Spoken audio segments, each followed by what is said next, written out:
बड़े मन से समर कैंप आप सबके सहयोग से सबने सबने किया। समर कैंप 10 जून को खत्म हो गया। अभी करीब 6 महीने पहले तक ये जानकारी मिला है। इससे पहले तक जैसे ही वेतन रुका, हो सकता है इन्होंने बताया हो, लेकिन ना तो इसकी जानकारी संगठन को थी। ये मामला काफी पुराना हो चुका है, इसको ऊपर पहुंचाया गया है। अब देखिए इसमें क्या निष्कर्ष निकलता है, क्योंकि ये काफी पुराना है। शायद 2 या 3 महीने का इनका मानदेय है इसमें। 3 महीने का। और तो ऐसे कई जिले, प्रयास यही होगा कि ये भी जो पैसा जो भी है वो इनको मिल जाए। लेकिन जितना प्रयास ये आज कर रहे हैं, अगर यही प्रयास उन्होंने उसी समय कर लिया होता तो शायद ये दिक्कतें नहीं आती। आज आप ये मान के चलिए, हम लोगों का जो मानदेय मिलता है, अभी ग्रांट जारी कराई है, जो ग्रांट जारी हुई है आपकी 15 दिन की, मिश्रा जी पिछले लगभग 8 से 10 दिन जून के मानदेय के लिए जब पता लगा कि 20 जून आने के लिए है, तभी से संगठन ने प्रयास शुरू कर दिया। जो भी संबंधित अधिकारी हैं उनके पास पहुंचना कि सर देख लीजिएगा, थोड़ा समय से जारी हो जाएगी, हम लोगों को राहत हो जाएगी।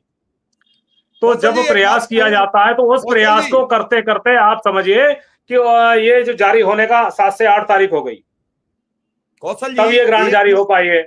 एक मैं सलाह दे रहा हूं आज आपको। नहीं, अब ये मिश्रा सुन लीजिए, यहाँ हमारे कुछ लोग जब उनको डाला जाता है कि आपकी इस तारीख को ग्रांट जारी हो जाएगी, तो कहते हैं अरे ये तो मिलना ही है मानदेय, इसको कौन सी नई बात हो गई।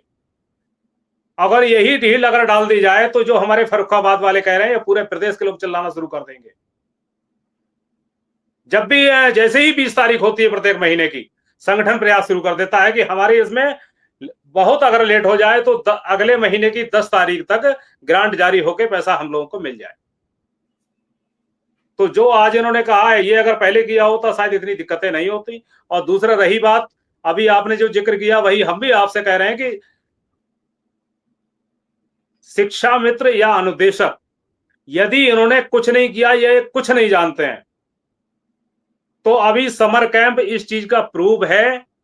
कोई भी अध्यापक, किसी अध्यापक ने सहयोग नहीं दिया, हो सकता है भाई हमारे कोई अध्यापक बंधु हो विशेष तौर पे जो समर कैंप में गए हो, उन्होंने सहयोग किया हो, अन्यथा 100% समर कैंप का आयोजन शिक्षा मित्र और अनुदेशकों के द्वारा हुआ है।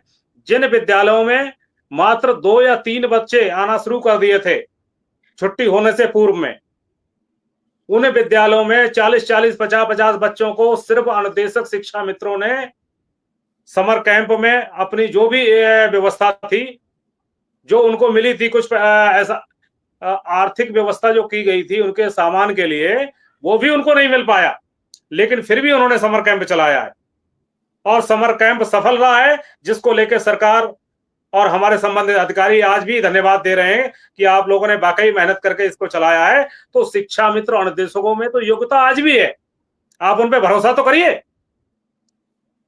शायद शिक्षक विद्यालय में पहुंच के क्या कर रहे हैं क्या नहीं कर रहे हैं, हमारा कोई कमेंट्स उनके ऊपर नहीं है, लेकिन हम इतना जानते हैं कि यदि शिक्षा मित्र और अनुदेशकों को यदि आप सपोर्ट करें, उनके मानदेय संबंधी जितनी भी समस्याएं यदि आप दूर कर देते हैं, तो ये विद्यालय बंद होने की जो नौबत आज आई है, ये तो शायद भविष्य में कभी नहीं आएगी।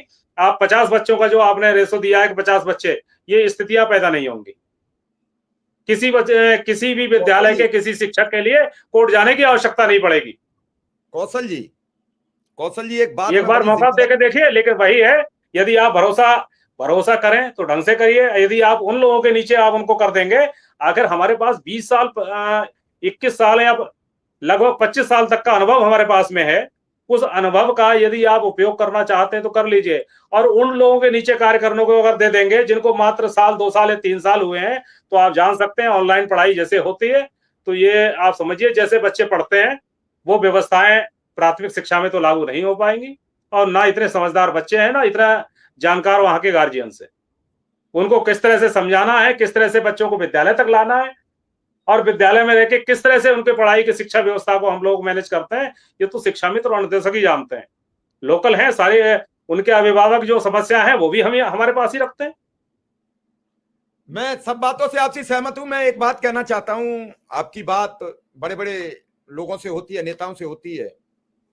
मैं ये कहना चाहता हूं कि क्यों ना आप सरकार के उन नुमाइंदों से एक बातचीत करो कि आप स्कूल बंद करने का जो मकसद चल रहा है, उसमें आप अभिभावक, बच्चे और विपक्ष सब में झगड़ा हो गया है। सरकार यहां वाहवाही क्यों नहीं लूट लेती? एक लिखित एग्रीमेंट, मतलब गारंटेड कि हम तुम्हें 3 महीने का मौका देते हैं, 3 महीने बाद वही वेतन हम रिलीज करेंगे जो शिक्षकों को कर रहे हैं।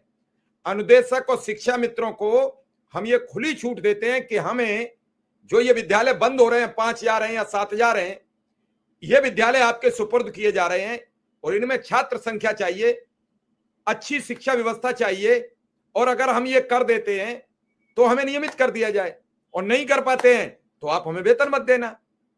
क्या ऐसा तालमेल क्यों नहीं बिठा लेते हो? मैं बड़ी गंभीर आपसे बातचीत कर रहा हूं। संगठन के लोग क्यों नहीं बात कर लेते बेसिक शिक्षा मंत्री से कि आए दिन कोर्ट में भी जाना पड़ रहा है, जनता में भी इसको लेकर नाराजगी बढ़ती चली जा रही है। अभी हम दिखा रहे थे, 2 महिलाएं अपने बच्चों के स्कूल दूर जाने से रो रही थी, कह रही थी मेरे बच्चे अशिक्षित रह जाएंगे। मैं अभी फिर दिखा सकता हूं आपको एक बार वीडियो। तो क्या ऐसे में आप लोग बात करेंगे? पहले